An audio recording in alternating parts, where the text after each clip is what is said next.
durant ta scolarité, quel élève tu étais? J'ai pas compris pourquoi il fallait aller à l'école. Et la maternelle, alors là, je comprenais vraiment pas qu'est-ce que je faisais là.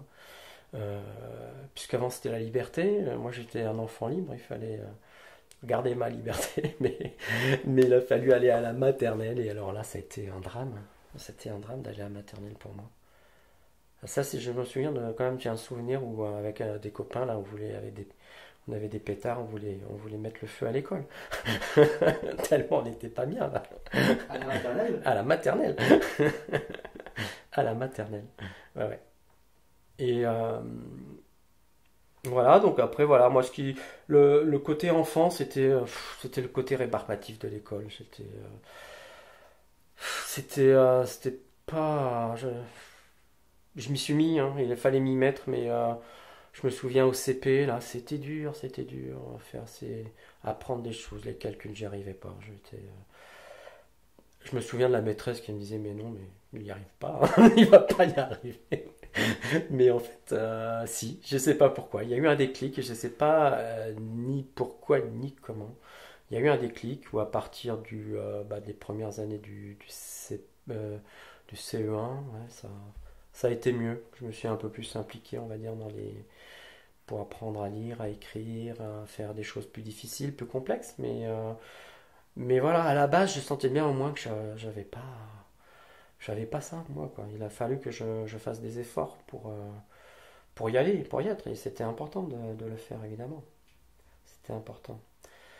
Et au fur et à mesure de l'enfant, voilà, moi, l'enfant que j'étais, c'était l'école, la contrainte. Et puis après l'école, aller s'amuser avec les copains. Et puis faire un petit peu les devoirs, parce qu'il fallait les faire.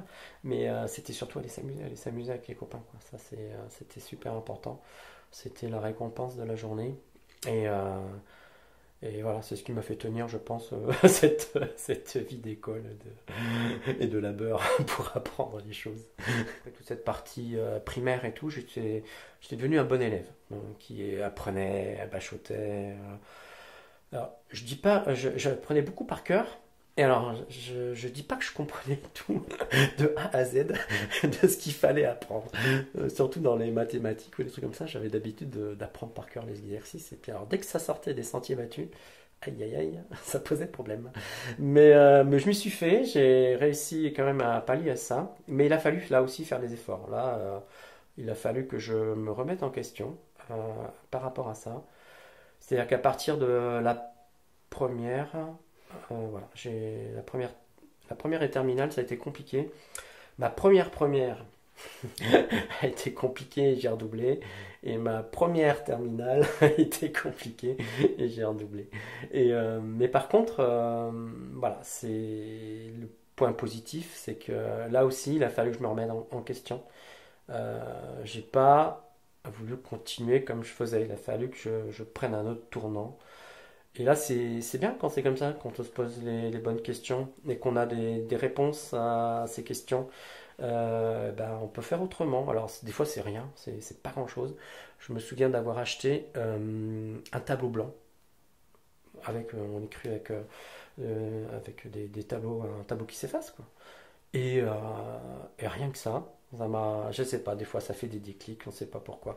Et là j'avais mis ça à côté de mon bureau et je grattais là-dessus, j'effaçais, je grattais, j'effaçais, je refaisais des milliers de fois les choses. Et ça m'a permis de me dire, de m'impliquer autrement, de comprendre les choses autrement, voilà, de voir les choses d'une autre manière. Et, euh, et aussi, à l'époque, il n'y avait pas Internet, donc pour apprendre autrement les choses, j'avais acheté des livres de développement personnel pour apprendre à développer sa mémoire, apprendre à développer sa concentration, voilà, des choses qui pouvaient m'aider pour passer le cap de ces études à ce moment-là. Et je les ai dévorés, ces bouquins. C'était super parce que c'était autre chose. C'était des choses que j'avais jamais entendues. La concentration, rien que pour se concentrer. Il y avait toute une petite astuce que je me souviens. C'était assez simple. Et c'était de mettre la radio, d'écouter la radio, puis de baisser tout simplement le volume petit à petit avec le bouton. Et le baisser petit à petit, tout doucement, jusqu'à ce que il y a juste un murmure à la radio. Et de continuer à comprendre, écouter ce qui se dit. Et alors ça, pour développer sa concentration, il n'y a rien de tel.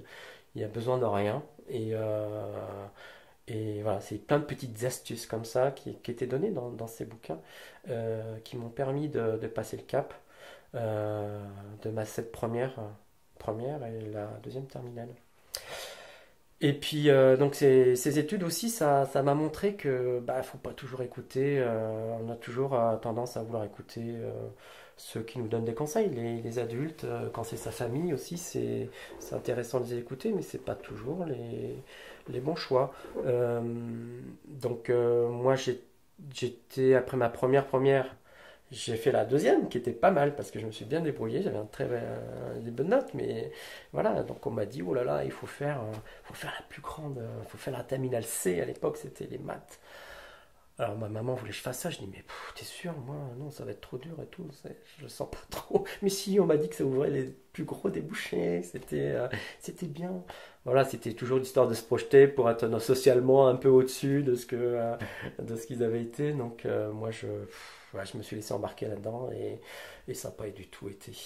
C'était pas ça. Donc après cette terminale c'est complètement loupé, il a fallu refaire autre chose. Donc à l'époque il y avait la terminale D qui était côté un peu moins bien, mais qu'est-ce que je me suis éclaté à cette terminale D. C'était la biologie, l'étude des plantes, le corps, la biologie, quoi. C'était super. Je me suis vraiment. C'était un déclic là, dans, mon, dans ma vie d'apprendre ça, comment ça se passait, le corps humain, comment. Alors là, je me suis vraiment intéressé à ça. C'était super. Et comme ça m'intéressait, moi j'ai bien réussi. J'ai bien réussi et j'ai eu une mention bien ou assez bien, je sais plus, au bac. Alors, après, ce qui était intéressant pour la suite des études, j'avais envie, moi, avec ces études-là, ça m'avait donné envie de faire des études de kinésithérapie. Ça, c'était quelque chose que j'avais bien, que je voulais faire parce que ça, je pense que ça m'aurait intéressé. Et donc j'ai passé le concours, j'avais passé le concours à Orléans. Et ce concours-là, il m'avait vraiment botté, je l'avais bien réussi. Alors, bien réussi, à mon sens. J'étais premier sur la liste d'attente. Ce qui est vraiment pas mal pour le coup. Et au fur et à mesure, voilà, des désistements, j'étais pris à l'école de kiné d'Orléans. Et là, pareil, mes parents qui reviennent un peu par derrière en disant ouais, mais tu sais. Il y a un tel qui m'a dit que bah, les études de kiné, il n'y avait pas de débouché et tout, ça allait complètement se tarir, hein, que c'est pas ça qu'il faut faire parce que tu seras pas, ça sera pas bien. Alors donc ça c'est par la famille de mon père, hein. C'était mes grands-parents aussi qui étaient ainsi, un peu dans le on-dit, on m'a dit que, et je te refais passer ça aux parents qui refont passer ça au fiston et bah, ils m'ont mis le doute quoi. Ils m'ont mis le doute. Et moi je savais pas trop si ça avait du déboucher ou pas plus tard. Donc bah je les ai écoutés dans le doute. Je les ai écoutés. Donc j'ai pas fait ça.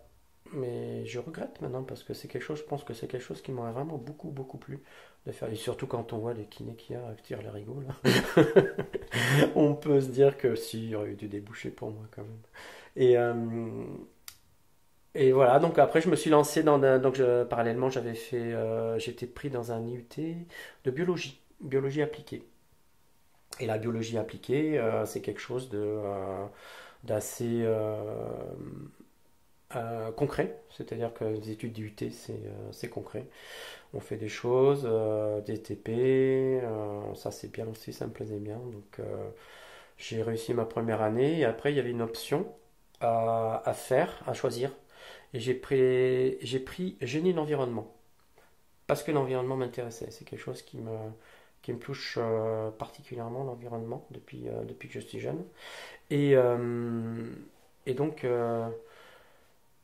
je me suis lancé dans cette deuxième année où j'ai réussi.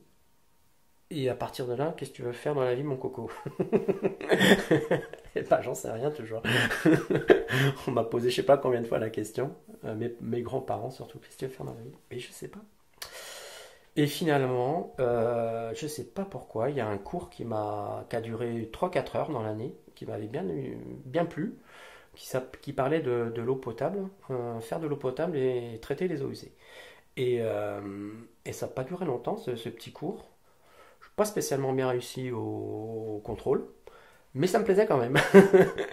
Et donc, j'ai voulu faire un stage. Mon stage de fin d'année, je l'ai fait là-dedans. Je l'ai fait dans l'assainissement, dans un service de l'État qui s'appelle les SATES.